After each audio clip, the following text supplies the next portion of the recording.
बेटा कावेरी, मैं क्या सोच रहा हूँ कि वो पुल के पास वाली जो हमारी जमीन है उसे बेच दूं। कौन सी, वो ताऊजी वाली? हाँ। नहीं नहीं पापा, अभी तो जमीन के रेट बहुत बढ़ेंगे, हमें बहुत फायदा होगा।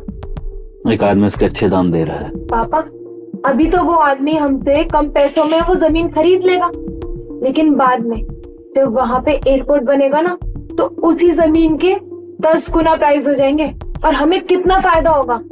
तो अभी वो जमीन बेचने की कोई जरूरत नहीं है।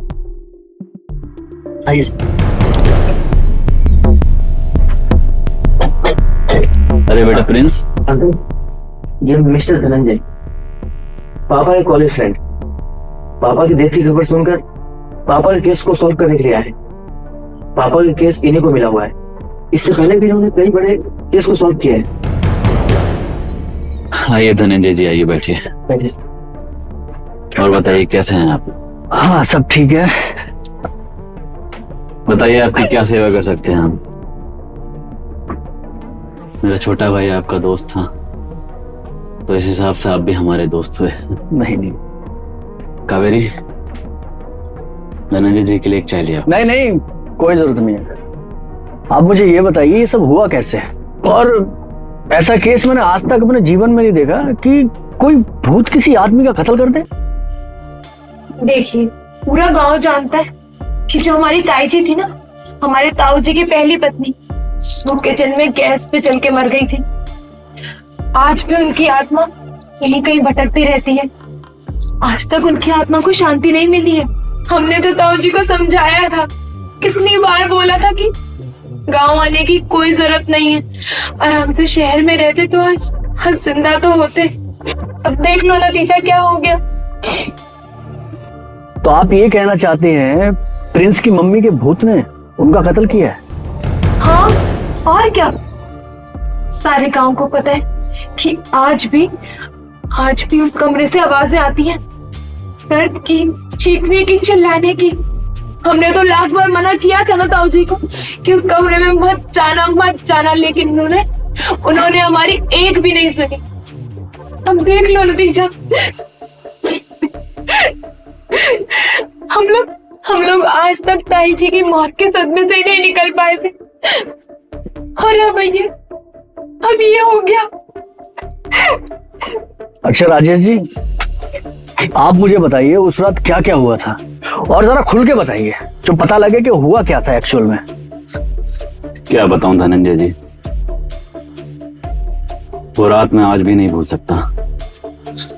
प्रिंस बेटा अपने नैनीहाल चला गया था,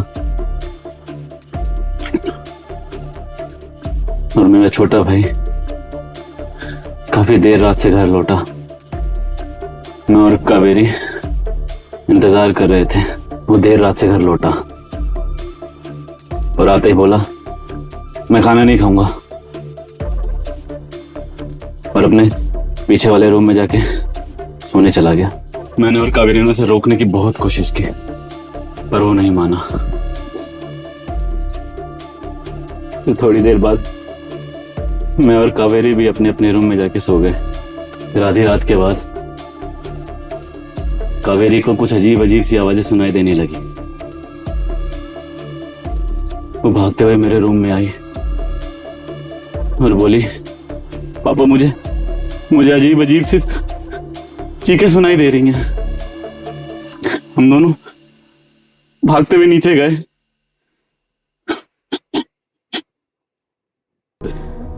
जाके देखा कि मेरा छोटा भाई बेहोश पड़ा है। हम दोनों डर गए। ऐसा लग रहा था किसी ने उसका गला घोट के मार दिया उसे जान से। अभी आप दोनों ने कैसे मान लिया कि वो भूती था? अब कोई और भी तो हो सकता है। जो मेन दरवाजा था ना, वो अंदर से बंद था, तो कैसे कोई अंदर आता, कोई बाहर जाता? और हमने गांव वालों को और बाबा जी को भी दिखाया था। उन्होंने हमें बताया कि ये काम तो किसी आत्मा का ही है, किसी इंसान के बस का काम नहीं है। ताई जी ताऊ जी को भी अपने साथ ले गए। ये सब उसी कमीने का करा धरा है। अब आपने तो सब बता ही दिया है, और वैसे भी आप दोनों मौके पे मौजूद थे, तो झूठ तो बोलोगे नहीं। और बाबा ने तो बता ही दिया है कि उनकी पत्नी के भूत ने कत्ल किया है। तो अब केस तो सॉल्व हो ही गया, अब इसमें मेरी क्या जरूरत है। और अब न्यूज में हेडलाइन चलेंगी कि पत्नी के भूत ने किया पति का कत्ल। देखिए धनंजय जी, हमारी गांव में किसी से कोई दुश्मनी नहीं है। हमें जो कुछ पता था हमने सब आपको बता दिया। आप चाहे तो गांव में किसी से कुछ भी पूछ सकते हैं। चलिए तो अब मैं चलता हूं, मुझे कुछ काम भी है। जो प्रिंस बेटा छोड़ दो। चलिए आपको बाहर तक छोड़ देता हूँ, आप ठीक है। आइश।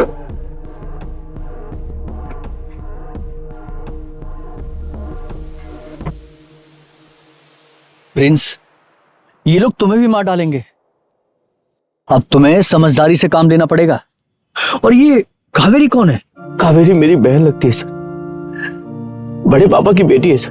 पति से तलाक के बाद वो बड़े पापा के साथ ही रहती सर। वो दोनों मेरे पापा से बहुत जलते थे और कहते थे गांव मत आना, गांव में तुम्हारा कुछ नहीं।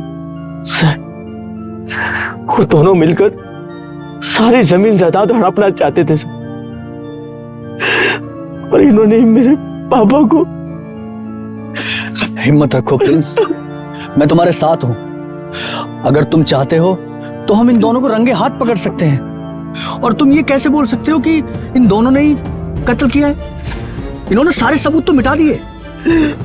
सर मुझे पूरा यकीन है कि इन्होंने ही मेरे पापा को मारा है और भूत की झूठी कहानी बना रहे हैं सर। अब तो मुझे ये भी लगता है मेरी मम्मी को भी इन्होंने ही मारा है सर। देखो प्रिंस, हमारे पास ज्यादा समय नहीं बचा है। मैं तुम्हें जैसे बताऊं तुम्हें ठीक वैसे ही करना है।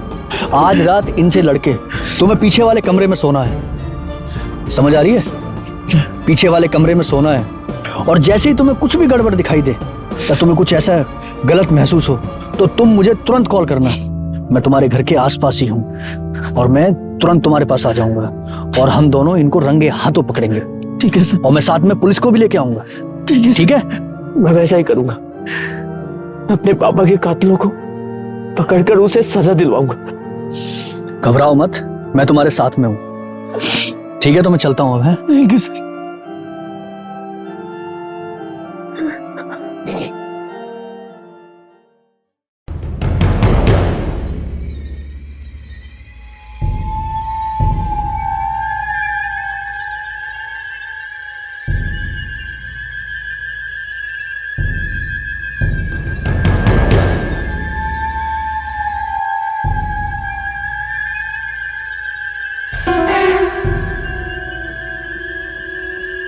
यही सही मौका है, इसको भी इसके बाप के पास पहुंचा देते हैं। पर ये रहेगा तो हमारे गले का कांटा बन के रहेगा। ना हमें जमीन मिलेगी ना ये घर।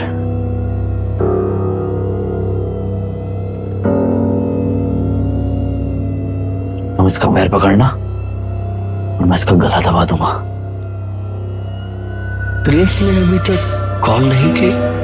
क्या हो रहा होगा वहां? कहीं मैंने लड़की को मौत के मुंह में तो नहीं धकेल दिया? मैंने सब समझाया था उसको। क्या हो रहा होगा? कहीं उन लोगों ने प्रिंस को मार तो नहीं डाला? नहीं, अगर ऐसा हुआ तो उसकी मौत का जिम्मेदार मैं हूँगा। क्या करूं? मुझे जाना चाहिए। कुछ भी हो सकता है, बहुत भी हो सकता है उस कमरे में। लड़की को मार डाला तो मुझे जल्दी पहुंचना होगा।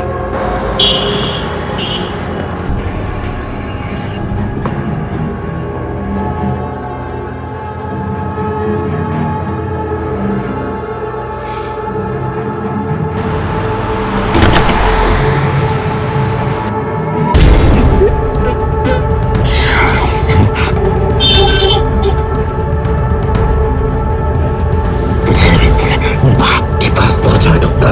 रुक जा।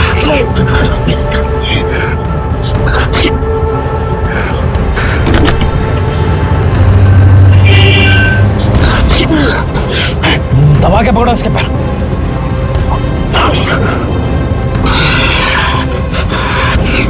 आज अपने बाप के पास जाएगा।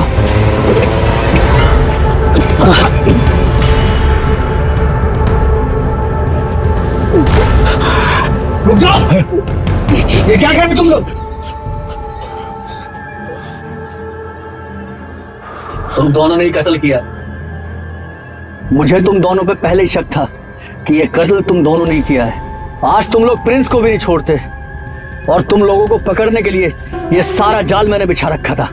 पुलिस को खबर कर दी है मैंने, वो आती होगी। और तुम लोग फैमिली के नाम पे खूनी भेड़िए।